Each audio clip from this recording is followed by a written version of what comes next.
Tell me, what is it that makes sex not rape? What makes trade not theft? What makes employment not slavery? What makes euthanasia not murder? Consent. Alright, now, what makes taxation not theft? What makes meat not murder? What makes artificial insemination not rape? What makes industrial farming not slavery?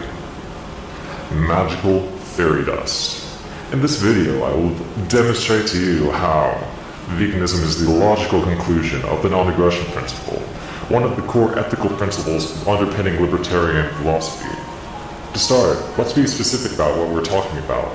The non-aggression principle is also sometimes referred to as the anti-coercion principle, or the non-initiation of force principle, and asserts that all breaches of consent are unethical. That is to say, consent is the determining factor of what constitutes ethical behavior. Intelligence, moral agency, and group membership have nothing to do with one's right to self-ownership and freedom from coercion.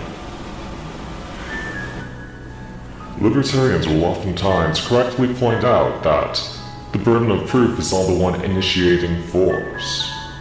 Well, if you've been paying attention as of late, various vegan YouTubers such as Vegan Games, OG Maizen, and Ask Yourself have been giving out this challenge to meat-eating, politically minded YouTubers.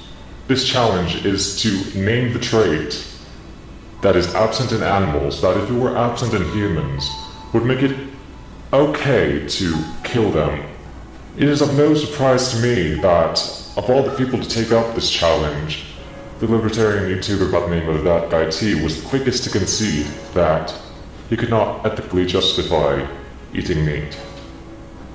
This is likely because he used similar reasoning to arrive at his conclusion of anarcho-capitalism, which is widely accepted as being another logical conclusion of the non-aggression principle. Before we get into how speciesism is just another absurd form of collectivism, I would like to point out just one obvious fact about meat that is sort of obscured by government intervention in the economy. Logically speaking, meat should cost more, right? It's higher on the energy pyramid. That means not only do you have to feed and water the livestock themselves, but you also have to feed its food and water its food, which is obviously going to be a lot more costly in resources and thus more costly in money. So how is it that McDonald's can charge less than $1 for a hamburger? Well, the answer is subsidies, and lots of them, both directly to the animal agriculture industry itself and to large food chains. This artificially increases the demand for meat, as people will, of course, buy things that are cheaper, except they are buying meat for its full price via subsidies, and even those who choose not to eat meat are still paying for it. So, thanks. This is just yet another example of crony capitalism at work. I'll leave links to databases showing just how much is pumped into these cronies in the description. Libertarians have long been on the forefront of the fight against collectivism, which is essentially discrimination based on arbitrary characteristics. And we've done this for years, long before the left took up the banner and began to use it as a justification for its own discrimination. The libertarian market anarchist Lysander Spooner was one of the first people to speak out against slavery. Libertarians were fighting for gay rights long before the left was. And more recently, we've been some of the most outspoken opponents of affirmative action. So how will future generations see us when they see we were some of the first people who fought for animal rights and brought an end to the unfair discrimination against animals purely on the basis that they're a different species? If you'll remember, earlier I mentioned the hashtag #NameTheTrait challenge.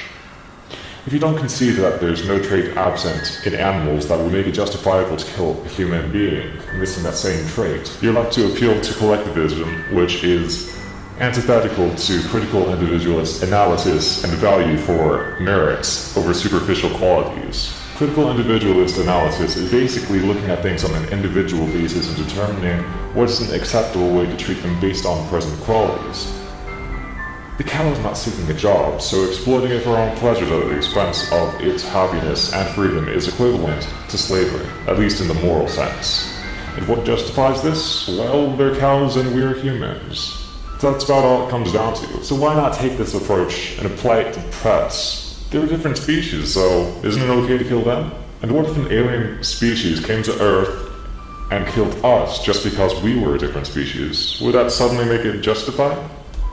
So, clearly we can see that something being a different species in and of itself is not that good a reason at all, if you want to be logically consistent in how you apply your ethics. And well, you might say we need meat and dairy to be healthy. In fact, no, we do not. The American Dietetic Association says that a vegan diet is nutritionally adequate for every stage of life in humans. Sources like beans, nuts, and seeds are rich sources of protein, and vitamin B12 supplements are easy to come by. In fact, vegans have much lower rates of heart disease and obesity than those who eat meat and dairy, so this argument really holds no water. The only small sliver of ground left for one's meat consumption habits to stand on, then, is taste and convenience. So let me tell you, it's easy to just cope with the state and let it go on wrecking the world. The entire world would be on your side, just sitting by idly as you watch it burn together. Alternatively, you could put in efforts to put an end to tyranny. We as libertarians recognize the fundamental value of liberty and independence, and the ultimate expression of this is to respect them in all beings that are capable of experiencing them. I challenge you to drop the stake and set your prisoners free. Thank you for watching.